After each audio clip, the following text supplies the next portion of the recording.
안녕하세요. 평생학교 시청자 여러분, 바둑 프로기사 조현우입니다. 오늘은 돌의 삶과 죽음, 바로 사활에 대해 배워볼 건데요. 오늘도 간단하게 9줄 바둑판으로 한번 배워보겠습니다. 지금 이 흙돌이요, 백에게 둘러싸여 있는데요. 흙은 이 안에서 살 방법을 찾아야 됩니다. 자, 어떻게 하면 이 흙을 살릴 수가 있을까요? 이곳에 세 군데가 있는데요. 이 세 군데 중에서 한 군데를 둬야지 이 흙을 모두 살릴 수가 있습니다. 자, 지금 보시면은요, 급소는 바로 이 자리인데요. 여기를 둠으로써 이쪽에 한 집이 나고, 그리고 또 이쪽에 한 집을 만들 수가 있어요.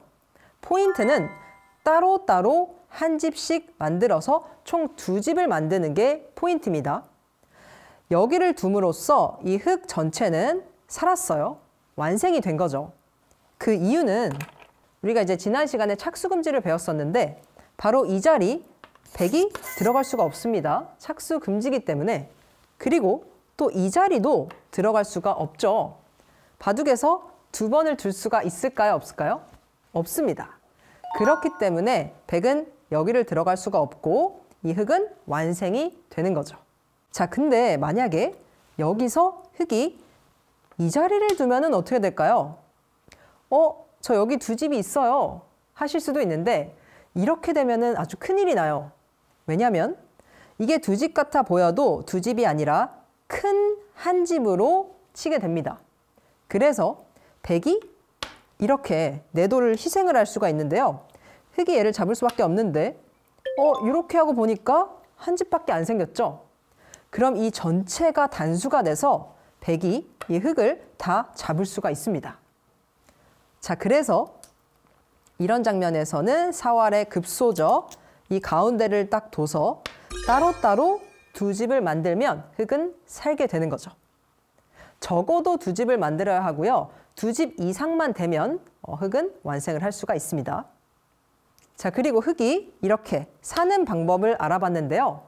그럼 반대로 만약에 지금 100차례라면 우리가 100이라면 이 흙 전체를 잡을 수도 있어요. 바둑에 이런 말이 있는데요. 적의 급소가 나의 급소다. 흙이 바로 여기를 둬서 살았으니까 백이 이 가운데를 치고 들어가면 이 흙은 잡혔습니다. 자, 계속해서 보시면은요. 흙이 이쪽에 들어오더라도요. 백이 여기를 두면서 이 흙을 다 잡을 수가 있죠. 그리고 백이 이곳에 들어왔을 때 흙이 이쪽을 두더라도 백이 이렇게 잡을 수가 있기 때문에 이 흙 전체는 잡혔습니다. 그래서 이런 식으로 사활, 가운데 들어가는 수를 치중하다 이렇게 얘기를 하는데요. 만약에 내가 흙이라면 이렇게 치중을 당하기 전에 바로 이 자리를 둬서 빨리 살아야겠죠. 자, 요게 사활의 삶과 죽음이었고요. 요 사활 문제를 조금 더 함께 연습을 해볼게요. 자, 바둑판을 함께 보시면은요. 지금 흙 차례고요. 이 흙 전체가 백에게 둘러싸여서 사활에 걸렸습니다. 하지만 그 급소에 둔다면 이 흙 전체를 완생으로 만들 수 있는데요. 자, 여러분도 한번 생각을 해보세요. 여기를 두는 거, 가, 여기가 나, 그리고 여기가 다. 정답은 어디일까요? 따로따로 2집을 만드는 거를 생각하시면 됩니다. 자, 여기서 만약에 이 자리를 둔다면 어떻게 될까요? 그렇다면 백이 여기를 두면 흙이 이렇게 가운데를 두면서 2점을 잡을 수가 있죠. 완생이 됐어요. 따로따로 2집을 만들었습니다. 하지만 이것은 흙의 단꿈에 불과하겠죠. 왜냐하면 흙이 이 장면에서 여기를 뒀을 때 백이 여기를 들어가는 게 아니라 이렇게 해서 키워 죽이는 게 있어요. 흙이 잡더라도요. 결국에는 큰 한눈이 됐죠. 이제 눈이랑 집이랑 같은 의미이기도 한데요. 백이 또 다시 여기를 들어올 수가 있기 때문에 결국은 한 집으로 흙이 다 잡혔습니다.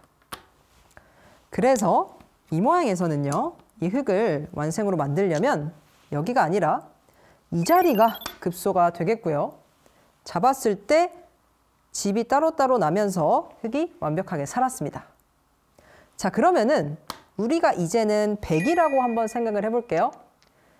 사활의 급소를 안다면 이 흙 전체를 잡을 수가 있는데요. 그 급소는 어디일까요? 적의 급소는 나의 급소라고 했었죠? 바로 이 자리. 여기를 두는 순간 이 흙 전체가 잡혔습니다. 흙이 이쪽을 두더라도 바로 100이 들어와서 흙 전체를 잡을 수가 있겠고요. 그리고 이쪽으로 오더라도 100이 여기를 두면서 또 결국에는 잡혔습니다. 자, 여기까지 사활에 대해서 한번 배워봤는데요. 다음은 죽은 돌과 산돌, 요거를 구분하는 거를 좀 연습해 볼게요. 바둑판을 보시면요. 지금 이 100 한 점이 굉장히 외롭게 흙 진영 안에 들어가 있습니다. 자, 과연 여러분이 100이라면 이 100돌을 살리실 수 있을까요? 저는 프로 9단이 오더라도, 알파고가 오더라도 이 100을 살릴 수가 없다고 생각을 하는데요. 왜냐하면 이 안에서 100이 아무리 돌을 갖다 두어도 결국에는 따로따로 두 집을 만들 수 있어야 사는데 두 집을 만들 공간이 없는 거죠. 그래서 이 100은 아무리 많이 둬도 결국에는 살 수가 없습니다. 자, 그래서 이런 장면에서 내가 흙집 안에 들어가서 다 부셔버릴 거야 하면서 여기를 들어가는 거는 요거는 들어가봤자 살 수가 없기 때문에 굉장히 무모한 그런 수가 되겠고요. 그리고 흙도 이런 식으로 굳이 두지 않아도 이 자체로 죽어있는 돌이기 때문에 그냥 놔둬도 괜찮습니다. 이 자체로 이 안쪽이 모두 흙집이 되는 거예요. 나중에 집 계산을 할 때 얘가 이제 죽은 돌이기 때문에 이렇게 드러내서 상대방 집 안에 메꾸게 됩니다. 자, 그러면 이런 거는 어떨까요? 지금 우리가 사활을 배웠기 때문에 이 사활을 응용을 해서 한번 보면요. 이 100이 이런 식으로 포위가 돼 있는 거예요. 자, 이렇게 돼 있는데 지금 보시면 바깥으로 도망을 갈 수가 없어요. 자, 이 105점의 운명은 어떻게 될까요? 우리가 배웠던 거는 따로따로 두 집이 있어야 산다고 배웠는데요. 지금 100은 여기 한 집밖에 없어요. 그럼 남은 공간은 이곳인데요. 100이 여기를 두더라도 또 다른 집을 만들 수가 없죠. 그럼 결국에는 한 집밖에 없기 때문에 이 100대마는 죽었습니다. 자, 이 100대마를 살리려면 이런 식의 모양이 돼 있어야겠죠. 자, 이렇게 돼 있는 모양은 100이 이쪽에 한 집이 있고요. 또 여기도 한 집이 있기 때문에 따로따로 두 집이 나서 완생을 했습니다. 자, 여러분의 이해를 돕기 위해서 요거는 어떨까요? 두 집이 아니라 지금 보시면 따로따로 공간이 3개나 있어요. 그쵸? 자, 한 집, 두 집, 세 집. 집이 너무 많은 거 아니야? 생각하실 수 있는데, 그쵸? 두 집 이상이면 완생이라고 했기 때문에 이 100도 완벽하게 살아 있습니다. 자, 그러면 이제 사활과 또 죽은 돌, 산돌 구분하기를 배웠기 때문에 실전에 어떤 식으로 진행이 되는지 한번 함께 보실게요. 네, 바둑판을 함께 보시면요. 지금 바둑이 다 끝났는데요. 이제 집 계산을 해야 합니다. 네, 집 계산을 할 때는 이 바둑판 위에 있는 사석을 먼저 드러내야 하는데요. 모양을 하나하나 살펴보실게요. 이 100을 보시면은요. 우리가 오늘 사활을 배웠었죠. 이 100은 살아있을까요? 죽어있을까요?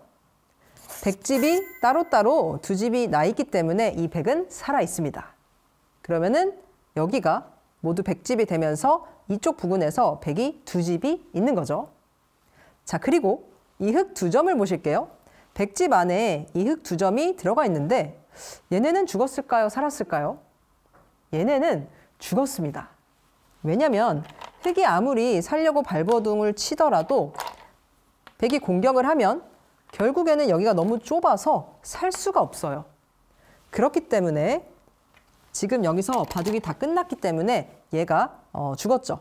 사석으로 간주를 해서 이렇게 드러내서 상대방 집에 이렇게 메꾸게 되는 거죠. 자, 마지막으로 이 102점을 보실게요. 얘네는 사석일까요? 아닐까요? 살 수가 있을까요?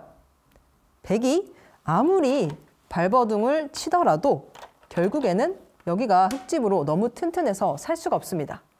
그렇기 때문에 얘네도 사석인 거예요. 죽은 돌이죠.